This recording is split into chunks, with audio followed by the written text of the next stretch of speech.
Ya,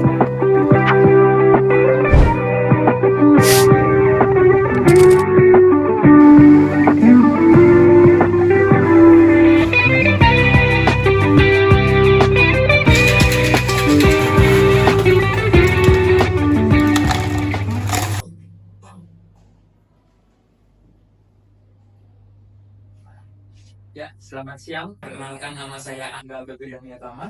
Saya Andoni Gatot Fernando. Kami dari Universitas Palangkaraya sangat tertarik untuk mengetahui lebih lanjut bagaimana perkembangan Pertiga Coffee ini dari nol. Bisa dikenalkan nama Bang sebelumnya dan jabatan sebelumnya. Oke, terima kasih atas kesempatannya. Perkenalkan, nama saya Egdari Semonda. Umur saya 24 tahun. Di sini saya selaku owner dari Vertiga Coffee. Langsung saja kita masuk pertanyaannya Bang. Jadi Pertiga Coffee ini alamatnya di mana? Untuk kita di sini alamatnya ada di Jalan Aries, jadi di Jalan Aries itu. Oh, ya. Kalau untuk awal mula terbentuknya Pertiga Cafe ini Bang, apa sih inspirasi dari nama Pertiga Cafe ini Bang? Saya jelaskan Bang. Untuk inspirasinya sebenarnya ini agak ini sih agak bingung juga dulu, soalnya kan ini bingung namanya apa, mau dibikin Galaxy Coffee kan udah ada. Jadi kan kita nih bingung nih Vertiga, kayaknya nih cocok nih soalnya kita berada di tempat di pertigaan. Nah jadi mungkin terbentuknya kemarin kan mau pertiga kok aneh, jadi diubah jadi event jadi Vertiga lah, jadi mungkin ada unsur unik lah. Jadi unsur itu mungkin dari pertigaan, jadi namanya bisa Pertiga. iya seperti itu. Jadi itu tuh kayak gara-gara dari sifat tiga aja ya Bang? Iya dari simpul tiga, jadi langsung kayak kayaknya bagus deh, oleh pas banget dia di pertigaan. Tuh, itu masuk pertanyaan selanjutnya.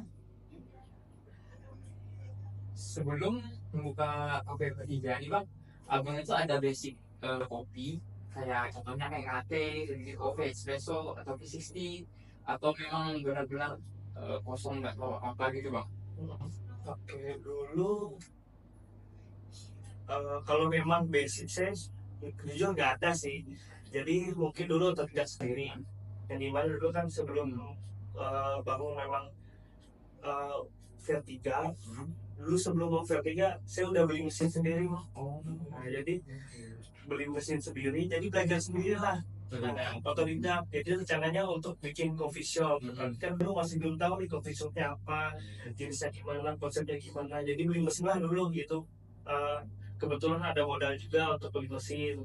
Nah jadi mungkin itu perlu waktu 3 bulan lah untuk belajar melalui YouTube, media sosial lainnya lah yang bisa untuk sharing sama teman-teman juga barista. Saya belajar dari teman-teman barista juga. Jadi sebelum buka Pertiga ini sudah musim memang untuk belajar gitu Bang? Iya, untuk belajar. Jadi saya tuh pengen banget pasti jadi barista, cuma kayaknya nggak ada waktu itu, oleh masih sambil kuliah kan. Agak sulit. Jadi beli mesinnya dulu, kan dulu memang udah berpikir untuk bikin usaha sendiri. Gitu ya. Oke. Jadi lanjut ke pertanyaan selanjutnya Bang, apa yang menjadi ciri khas Pertiga Cafe ini Pak? Saya jelaskan. Kalau untuk ciri khas kita di sini ya eh, banyak juga sih. Jadi kan ada dari kopinya juga, ada dari makanan juga. Untuk dari ciri khas kita di Vertiga Coffee ini, dari kopinya kita ada kopi flat namanya itu kopi segula aren, dan juga ada beberapa kopi yang lainnya yang bestseller juga di sini. Yang memang secret dari Vertiga Coffee lah. Untuk andalan, dan untuk makanan juga kita ada bestseller ya, sama mantap, celegara. Nah itu juga lumayan bestseller lah, dari pemesanan dine-in sampai takeaway dan Gojek Grab juga. Oh jadi ketiganya ada di Gojek sama Grab juga. Kalau teman-teman mau ngecek di Gojek Grab bisa dicek. Nah gitu. Jadi saya tahu nih tadi basic minumannya ada kopi susu, teh, juga soda, ada juga yang best ya Bang ya. Ya, kalau bestsellernya kopi susu ini banyak variannya juga. Ada di varian soda, mungkin ada yang segar-segar juga bisa dicek juga di Vertiga Coffee ini. Banyak varian minuman, makanan dan minuman yang nggak bisa kita sebutin satu persatu ya. Bisa cek. Bisa dicek di Gojek atau di langsung ke datang ke kedai. Ya kalau kita jalan, yes. Nomor dua, Nomor 2. nomor iya. Selanjutnya, kalau boleh tahu bang, untuk membuka kedai sebesar ini tuh memerlukan modal berapa sih bang? Dan kalau boleh tahu juga itu kurun waktu balik modal itu berapa tahun ya? Nah, ini kan kebetulan dulu waktu kita merintis awal, jadi bangunannya ini udah ada. Nah, jadi ini mungkin bangunan yang udah lama, yang udah lama ditinggalin gitu. Jadi kita coba garap di bangunan ini, dan kebetulan ini bangunan juga punya orang tua saya juga. Nah, jadi kan nggak pernah dipakai juga, dan dulu pernah disewakan, tapi sekarang udah nggak ada lagi orangnya. Jadi ya saya coba rombak ulang. Nah, mungkin modalnya karena bangunan sendiri jadi nggak terlalu besar ya gitu ya Mas ya. Jadi ya mungkin kalau diperhitungkan kisaran sekitar 250 jutaan ya gitu untuk modal awal saya renovasi sampai isi bangunannya juga untuk bar sama untuk perhiasan. Oh, sampai kedainya sudah selesai Buka. tinggal buka buka. ya. Oh, jadi itu cukup 250 juta. Ya, tapi itu di luar, ini kan di luar, maksudnya kayak ada tambahan apapun Oh iya, ada depannya. iya, iya, bisa. Ada pengeluaran lain. Mungkin itu estimasinya Iya. ya sih. Nah, kalau untuk apa balik modalnya ya, misalnya kalau dihitung itu ya estimasinya mungkin bisa 2 tahun.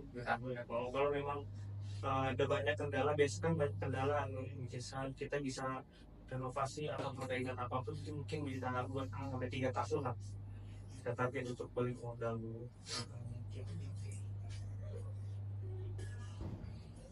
Modal boleh di dikasih tahu sumber modalnya atau aplikasi dari Kalau untuk sumber modal ya kebetulan juga ini kan usaha bidang usaha di keluarga juga, ya. jadi mungkin support dari orang tua juga. Jadi mungkin usahanya ini support modalnya saya mungkin dari orang tua dulu, karena kan ini termasuk usaha keluarga juga.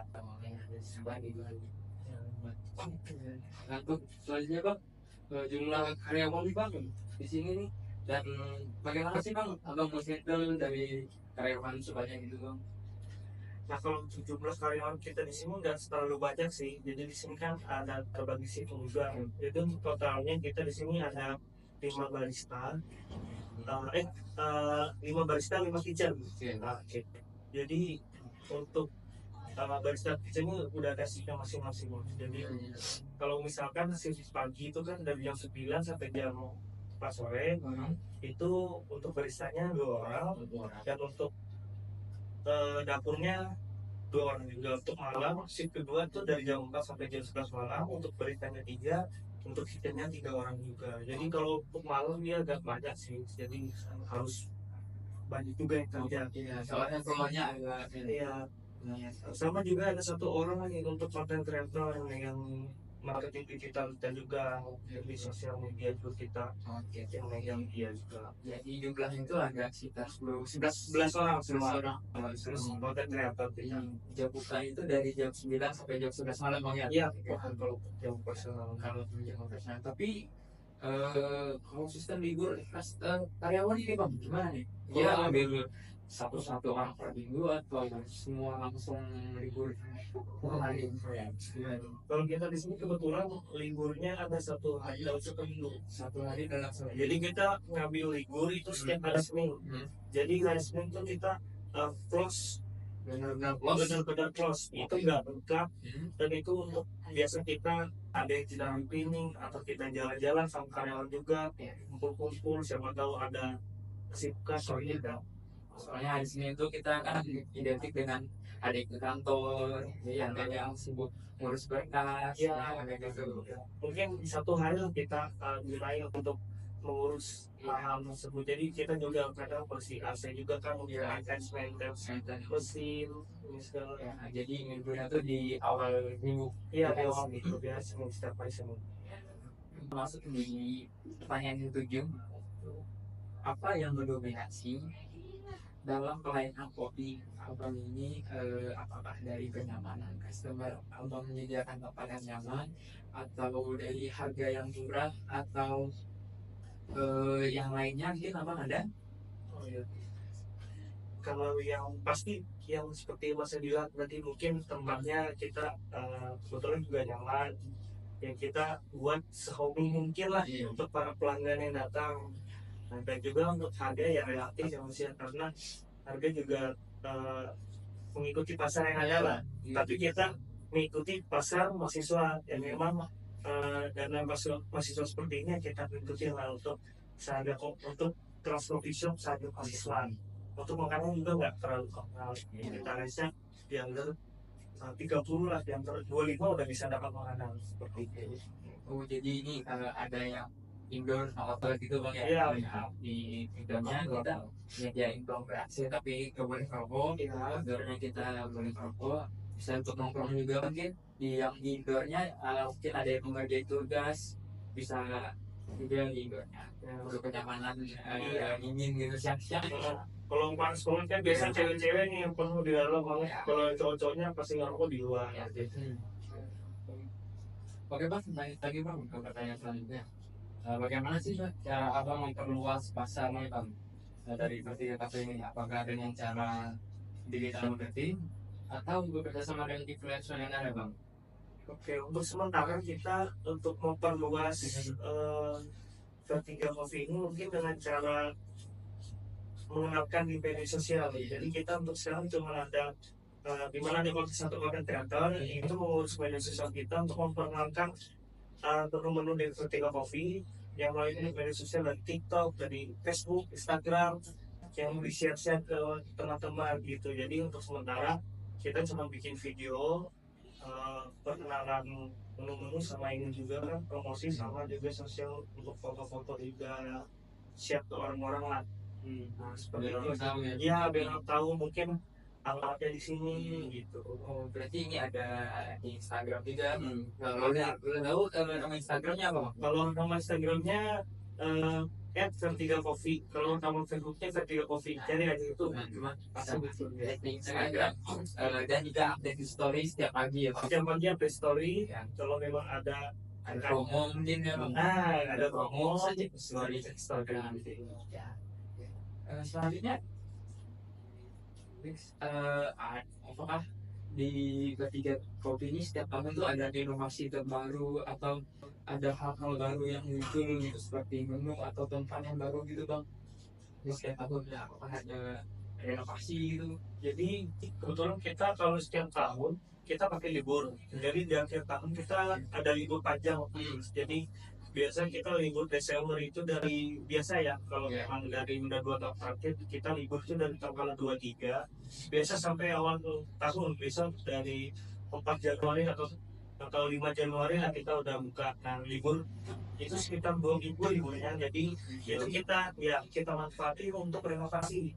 Nah mungkin renovasi mungkin tambah kursi atau perbaikin sesuatu apa yang perlu diperbaiki lah. Jadi mungkin buat renovasi juga buat inovasi supaya orang nggak bosan juga ya gitu. Perbaikannya juga ya apa yang kurang contohnya ada yang panas atau keluhan dari customer selama setahun kita buka kan. Contohnya dulu pernah terjadi waktu tahun kedua panas banget nih karena di ruangan yang kita realisasikan setelah akhir tahun, jadi tahun barunya udah AC-nya kita tambah. Nah contohnya seperti itu, kayak misalkan sportsnya ada yang kurang nih, jadi tahun depannya yaudah kita coba nambah, kita tambah. Jadi waktu 2 minggu itu kita manfaatkan sepenuhnya untuk renovasi. Jadi kalau bukan tanpa ada gangguan ya orang kerja jadi kita fokus fokus renovasi itu setiap di akhir tahun di bulan Desember dan itu pasti libur. Dia bukanya di awal-awal Januari di tanggal-tanggal muda ya bang. Iya, tanggal muda itu dia buka kembali buka. Kalau teman-teman mau berkunjung ke tiga mungkin di akhir tahun atau di tanggal 20-an ke atas mungkin ke 3 sekarang lagi renovasi. Iya. Ya biasanya nggak bisa layanin aja yang lain. Berarti dimain sama tukang ya. Jadi kantong sebenarnya. Ya dan kembali juga di akun mungkin tanya selanjutnya apa harapan pertanyaan terakhir nih bang. Oke, kalau waktu kita tanya terakhir apa sih harapan abang buat ketiga kopi ini untuk entah itu untuk pekerjaannya, untuk abangnya atau untuk orang lain. Oke. Jadi harapan saya untuk ketiga, semoga bisa semakin berjaya dan semoga bisa tetap kompak lah Ya. dalam tim, karena kita di sini bukan cuma tim, karena saya di sini menganggap vertiga ini adalah keluarga. Jadi semua yang ada di vertiga ini saya anggap adalah keluarga. Nah, jadi harapan saya semoga keluarga saya di sini bisa eh, semangat kerjanya dan juga tetap kompak dan bekerjanya di vertiga. Sama juga harapan saya mungkin untuk orang tua saya juga mungkin yang sudah support saya dari awal sampai sekarang, yang mudah-mudahan kedepannya bisa diberikan kesehatan lah untuk orang tua saya juga dan orang-orang di vertiga di semua. Untuk harapan saya juga untuk teman-teman yang lain nih, misalkan untuk teman-teman yang ingin bangun usaha juga, dan juga teman-teman yang udah punya usaha tapi ingin mengembangkan, ya diperjuangkan, terus berkarya, terus semangat untuk memperjuangkan, karena kunci keberhasilan adalah gagal yang selalu gagal tapi akan menemukan keberhasilan suatu saat. Harus kita terus mencoba, jangan coba, ya kan? Jangan putus asa. Yang pada putus asa. Oke, terima kasih Bang Hendra atas waktu dan ketersediaan untuk berbagi cerita informasi yang sangat berharga bagi kami ini. Semoga ketiga kopi kedepannya sukses dan juga terima kasih. Terima kasih Bang. Aku salah.